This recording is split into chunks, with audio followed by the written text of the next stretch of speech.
Good morning students. कल के lecture में हमने डेविड ईस्टन द्वारा प्रतिपादित जो व्यवस्था सिद्धांत है उसमें राजनीतिक व्यवस्था को समझने की कोशिश की थी। समझ चुके हैं हम राजनीतिक व्यवस्था को। आज हम देखेंगे कि डेविड ईस्टन जो है उन्होंने राजनीतिक व्यवस्था जो सिद्धांत है, जो उनका पॉलिटिकल सिस्टम जो थ्योरी है, उसको किस तरह से एक्सप्लेन किया है।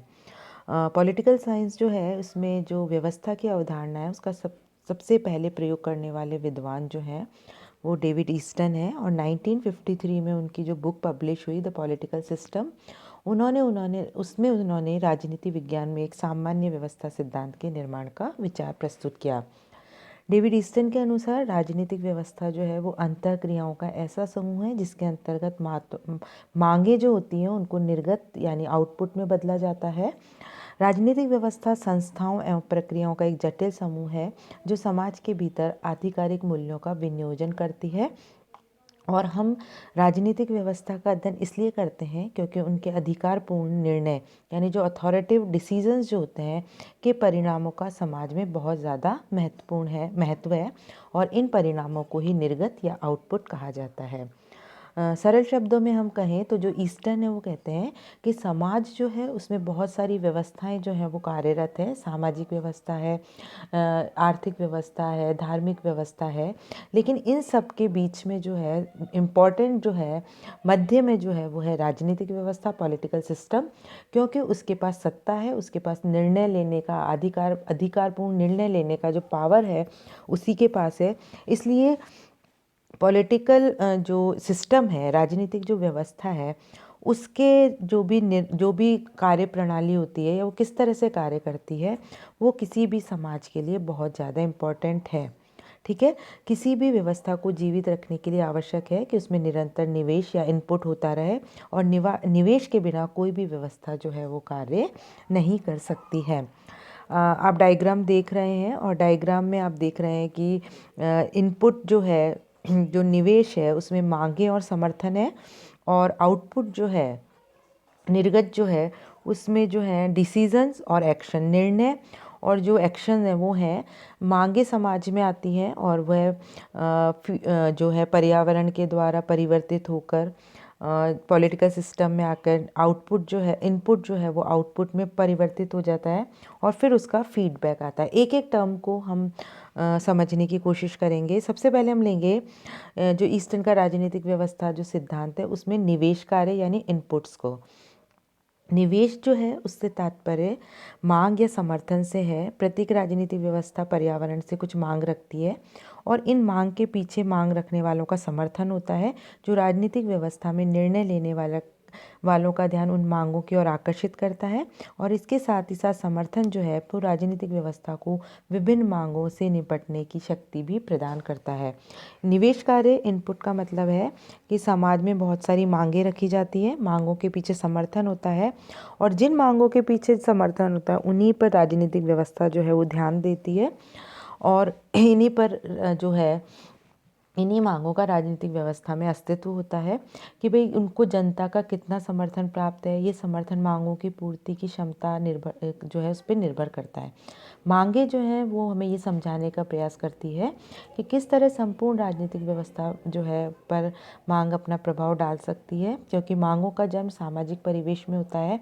मांगों की वैधता व्यवस्था की क्षमता और स्थायित्व को समझने में समर्थन जो है वो सहायता करता है। दूसरा है इनपुट्स में आती है मांगे। अब मांगे क्या है? मांग या डिमांड्स जो है वो मन की अभिव्यक्ति है जिसके द्वारा किसी वस्तु विशेष का एलोकेशन होता है। लोगों के लिए जो इसको करने के लिए उत्तरदायी हैं, ऐसा उन कहा जाता है कि ऐसा होना चाहिए, ऐसा नहीं होना चाहिए। मांगे जो है वो कई प्रकार की हो सकती है, संकीर्ण मांग, विशिष्ट मांग और सामान्य मांग। मांगों की एक निर्दिष्ट दिशा होती है, उसका बहाव सदैव सत्ता की तरफ होता है क्योंकि मांगों को जो है पूरा जो है वो सत्ता के द्वारा ही की जाती है। मांगे दो प्रकार की होती है, स्पष्ट या अस्पष्ट। स्वार्थपूर्ण मांगे हो सकती है जो व्यक्ति के खुद के हित के लिए वह स्वार्थपूर्ण है, और जो लोक कल्याण के लिए है वह लोक कल्याणकारी या जनहित मांगे होती है। मांगों के साथ इनपुट में दूसरा आता है समर्थन या सपोर्ट। राजनीतिक व्यवस्था कुछ कार्य करती है और कार्य करने के लिए समर्थन होना बहुत ही आवश्यक है। समर्थन एक महत्वपूर्ण जो है इनपुट है, जिसके होने या ना होने से महत्वपूर्ण परिणाम निकलते हैं। बिना समर्थन के, बिना सपोर्ट के मांगों का कोई औचित्य नहीं रहता। यह एक ऐसा बल है जिससे मांगों पर ध्यान जो है अधिकारियों का ध्यान जाता है। अगर समर्थन होता है तभी मांगे जो हैं वो अपना ध्यान आकर्षित कर सकती है। समर्थन एक ऐसी कड़ी है जो राजनीतिक व्यवस्था को परिवेश से जोड़ती है। यदि अधिकारियों को व्यवस्था में समर्थन प्राप्त नहीं है तो मांगों को निवेश के रूप में जोड़ना संभव नहीं है। अब हम आउटपुट्स की बात करेंगे, निर्गत की बात करेंगे। निर्गत जो है वो वह उत्पादित वस्तुएं हैं जो निवेश के रूपांतरण के बाद प्राप्त होती हैं। निवेश को समर्थन द्वारा सूत्रबद्ध करके व्यवस्था के सामने निर्णय के लिए रखा जाता है।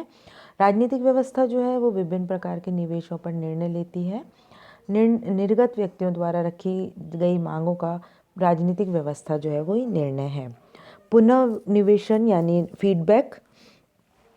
फीडबैक का मतलब है कि जो आउटपुट्स हैं उनका उद्देश्य सदस्यों की आवश्यकताओं को पूरा करना होता है। व्यवस्था के जो आउटपुट्स हैं वो जो देखते हैं कि सदस्यों की आवश्यकता पूरी हुई या नहीं हुई, जनता का इस संबंध में क्या प्रतिक्रिया है, इस संबंध में जो भी सूचना अधिकारी गणों के पास आती है वो ही आउटपुट है, उसे ही पुनः निवेशन कहते हैं। राजनीतिक व्यवस्था के भीतर संपादित होने वाली सभी कार्यों में सर्वाधिक महत्वपूर्ण कार्य जो है वो फीडबैक लूप है, क्योंकि इसके द्वारा संपादित कार्य की प्रक्रिया से राजनीतिक कार्यों का चक्र जो है वो संचालित होता रहता है। यानी जो निवेश के द्वारा, निवेश यानी इनपुट्स, मांगे और समर्थन जो है वो राजनीतिक व्यवस्था में आता है। मांगों के पीछे समर्थन होता है। राजनीतिक व्यवस्था जो है उन मांगों पर ध्यान देकर उनको आउटपुट या निर्णयों में परिवर्तित करती है। जो निर्णय लिए जाते हैं उन पे फीडबैक जो है वो जनता के द्वारा अधिकारियों तक पहुंचता है, और ये फीडबैक जो है यही पूरी प्रक्रिया या राजनीतिक क्रिया जो है, राजनीतिक कार्य जो है, पॉलिटिकल जो एक्शंस हैं उनको एक संचालित करने का कार्य करती है। एनवायरनमेंट जो है इम्पॉर्टेंट है। राजनीतिक व्यवस्था संपूर्ण सामाजिक व्यवस्था में चाहे कोई सी भी हो, धार्मिक हो सकती है, आर्थिक हो सकती है, की तरह एक उपव्यवस्था की भूमिका अदा करती है। इसके परिवेश से आंशिक रूप से इसकी सहयोगी उपव्यवस्थाओं का बोध होता है, और जिसे आंतरिक सामाजिक पर्यावरण, इंटर सोशल एनवायरनमेंट की संज्ञा दी गई है। आंतरिक सामाजिक पर्यावरण को देखने से स्पष्ट होता है कि राजनीतिक व्यवस्था जो है वो इकोलॉजी, जैविक तत्व और सामाजिक पद्धतियों के द्वारा प्रभावित होती है। डेविड ईस्टन जो है उसका अगर हम सिद्धांत का विश्लेषण करें तो हम ये कह सकते हैं कि इस सिद्धांत में पुनर्निवेशन जैसी धारणाओं को शामिल करके इसे गतिशील रूप सिद्धांत के रूप में पेश किया गया है, बताया गया है। इसमें राजनीतिक व्यवस्था को बिल्कुल साधारण तरीके से समझने का प्रयास किया है कि किस तरह से मांगे जो हैं, इनपुट्स जो हैं वो मांगे और समर्थन के रूप में राजनीतिक व्यवस्था में आते हैं। उसके बाद जो है राजनीतिक व्यवस्था जो है उन मांगों को निर्णय के रूप में परिवर्तित करती है। निर्णय जो है वो वापस से फीडबैक के द्वारा अधिकारियों के पास पहुंचते हैं, और इस तरह से ये जो पूरी राजनीतिक व्यवस्था जो है इसका चक्र जो है वो संचालित होता रहता है। Thank you so much.